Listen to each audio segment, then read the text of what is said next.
Tell me the first time you fell in love with project management. My name is Edward Koch. My friends and my family call me ED. For all you smart and intelligent folks out there, that just simply means Ed. The first time I fell in love with project management was when a construction project manager took me out to the field on a store that he was actually building. And what got me excited was the freedom of not having to be stuck in a cubicle and being out in the field and interacting with people and what really got me excited also besides that was just the influence and impact that I was watching he was having of motivating his team of so that they can meet the deadlines. So a lot of times people think project managers are just really just trying to control.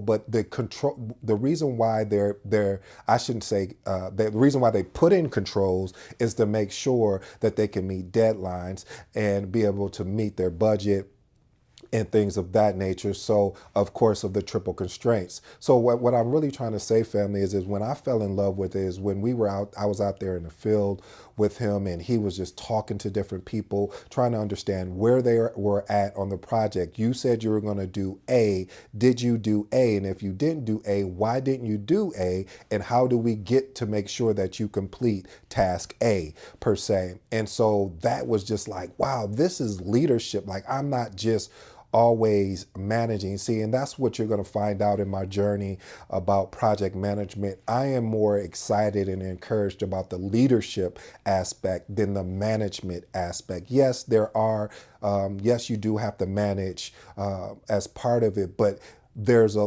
lot more emphasis on leadership. I want to disrupt the project management industry by really focusing more and more on leadership. So family, what you're going to see here on this channel is around leadership. You're going to see around sales and marketing. You're also going to see around just motivating. I'm going to have old school motivations, which I'm going to bring some of my old school motivations that I did. And when I say old school, it's really like a year or two in which I have another channel called Impact Secret Podcast Show. So I'm going to take some of those shows and bring them on here just to motivate you, family, because I know on Mondays when it's time to do those project status updates or you got to go into the meetings to give those project status updates.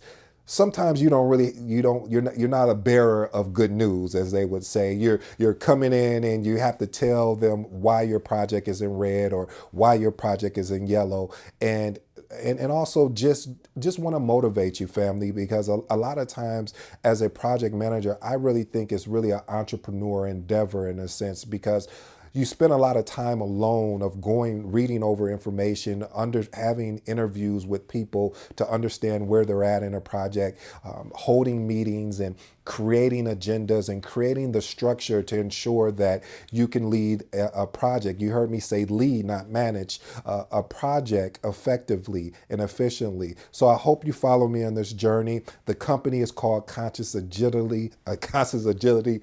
Dang, I can't even say my old company name. We ain't even cutting that, family. We want to keep it raw and uncut. Conscious Agility.